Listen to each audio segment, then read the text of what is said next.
Hey everyone, it's Erin from Lady Bee Collective and welcome to my YouTube channel. Today I'm nice and cozy on this Monday.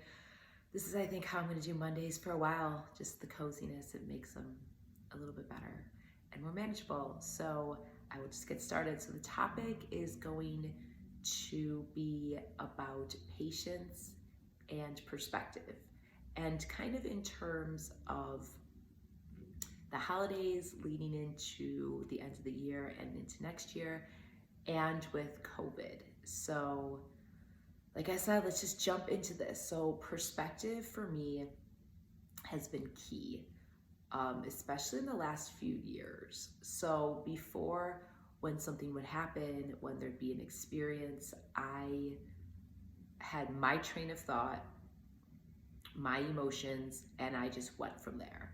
And that caused a lot of extra stress and extra anxiety and just stuff I feel like I didn't necessarily need, and just so much negativity because it was just my way of thinking. And that could be anxious, that could be catastrophizing things.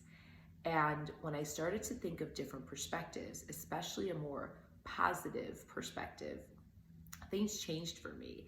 And again, it's not that I really had control over what was going on, but my perspective, which is the only thing we all really have to choose to look at, made everything more bearable. And therefore I was able to get through it and just keep more positive. And through that, it kind of channeled some change within me that was really good. So I thought I would share that with you guys, perspective on those things. And especially, like I said, for the holidays, the end of the year, and for COVID.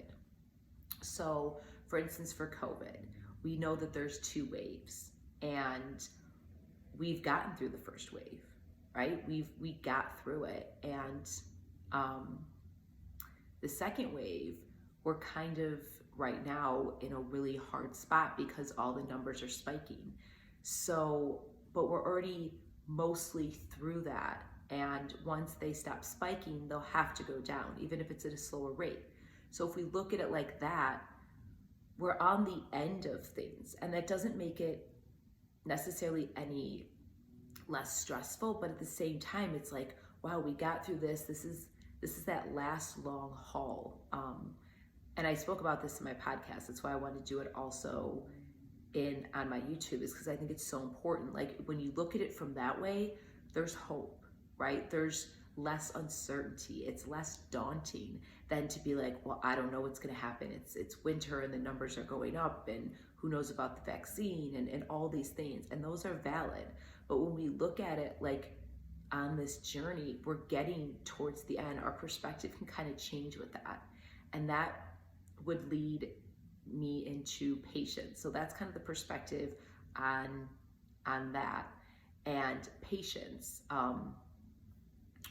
with COVID is really hard, because how do you have patience when so many people are losing lives and losing businesses and losing themselves? And it's really hard to just be like, what the fuck? Why is this happening? Like, I'm done, I'm hurting. And that's fine. That's okay to do. I've done it many times. It is okay to express your feelings. It is okay to feel them. You have to, or you're just going to stuff them down and they're going to end up coming up in other parts of your life. So those are all valid to feel.